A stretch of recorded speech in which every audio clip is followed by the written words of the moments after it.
Me desculpa, presidente, eu preciso, para a dicção melhorar, eu preciso que eu possa falar. Nós estamos aqui num ambiente seguro. Aí não há Com problema. distância.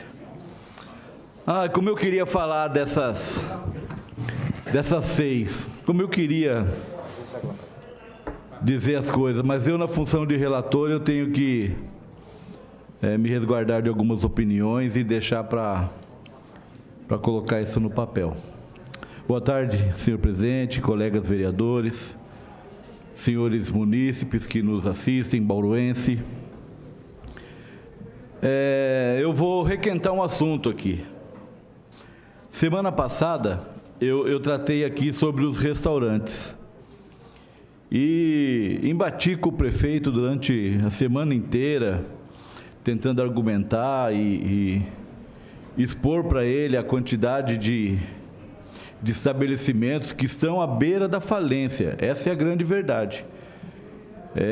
Nós temos uma infinidade de restaurantes que não sobreviverão ao mês de junho, não abrirão as suas portas em julho.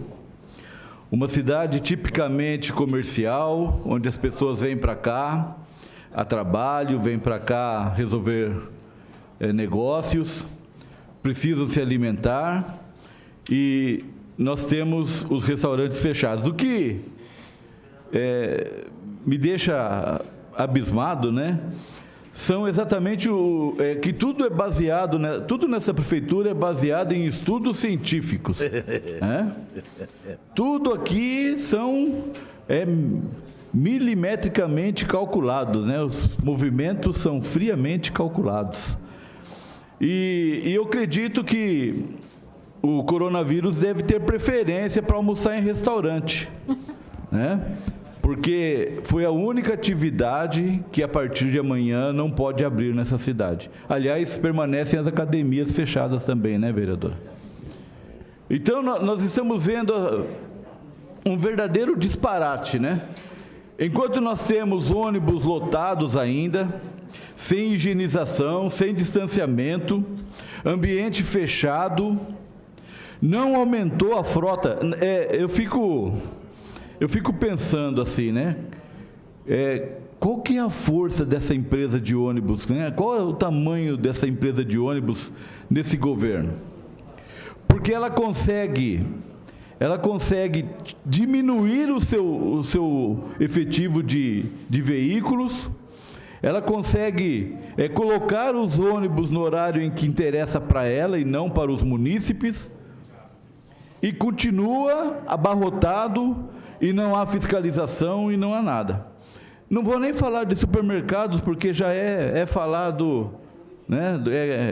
Aí já seria requentar demais. Continuam lotados, alimentos sendo manuseados diversas vezes, embalagens, latas e tudo mais, e ambiente fechado, superlotado, e aí continua a população na rua. E aí nós vamos pegar um grupo de comerciantes em especial e vamos dizer assim, vocês vão pagar o preço.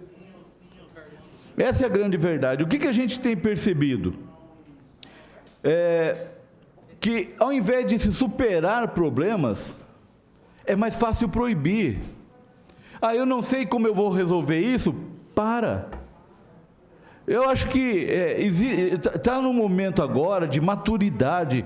Eu acho que o grande susto da pandemia já passou. O que vai ser, o que vai acontecer, como é que nós vamos viver. O impacto do conhecimento do coronavírus já passou. Não os efeitos do coronavírus, mas o impacto do conhecimento.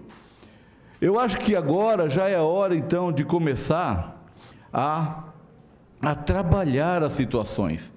Não é mais o momento de proíbe, parece coisa de pai para filho. Você não quer que faça, por quê? Porque eu não quero, proíbe e acabou.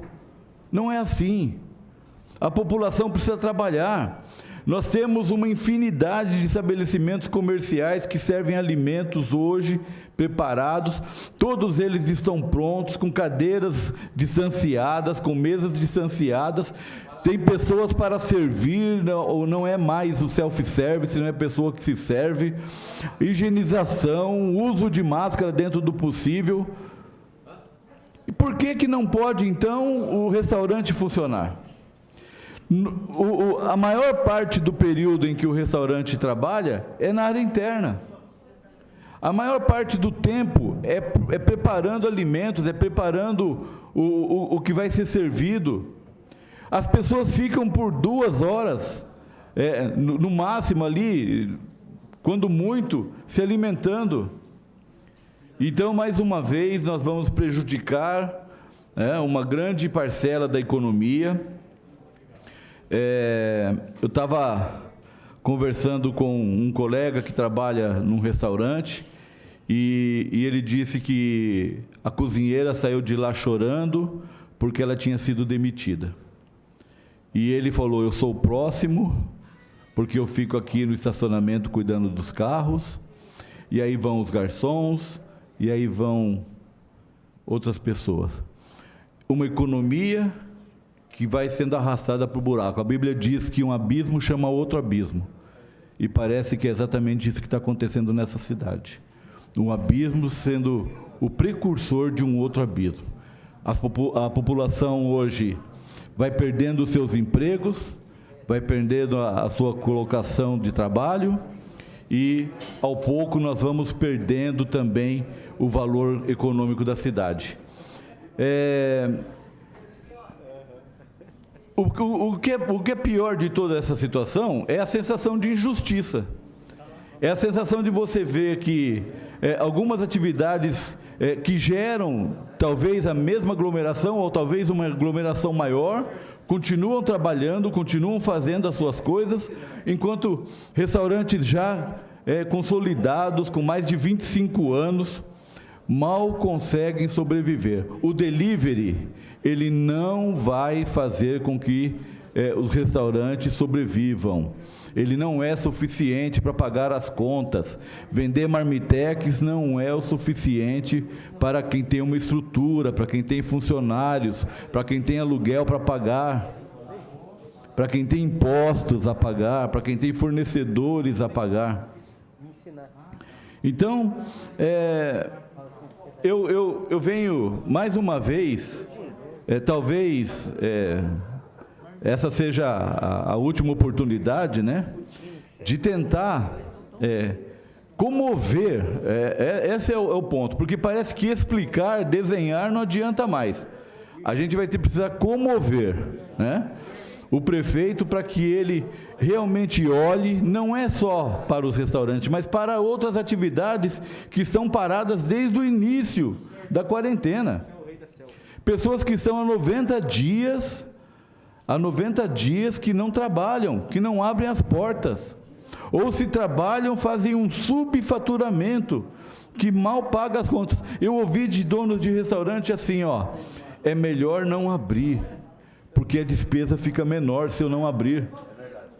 Eu gasto menos se eu não abrir, porque o que eu ganho não paga o suficiente para manter aquele período aberto. Então, prefeito, o senhor foi eleito, e eu creio que a população confia ainda no seu tino de responsabilidade para resolver problemas. Resolver é diferente de proibir. Resolver é diferente de falar não faz. É achar meios, achar soluções, é buscar caminhos para que as pessoas possam todos sair daqui numa situação, pelo menos, de sobrevivência. E aí, enquanto isso, as festas continuam acontecendo, as ruas continuam lotadas, né? Parece que nós estamos vivendo um grande feriado, um grande dia de prolongamento de feriado. Enquanto isso, nós vamos vendo instituições importantes fechando as suas portas, pessoas que geram empregos fechando a sua porta. Já não é fácil ser empresário nesse país. Não é fácil. Quem já se aventurou a ser empresário sabe da dificuldade que é manter uma empresa num país como o nosso. mas nós vemos que em Bauru parece que é pior. Porque ao invés de olhar para a população, olhar para aqueles que trazem recursos para a população, é preferível proibir. Obrigado, senhor.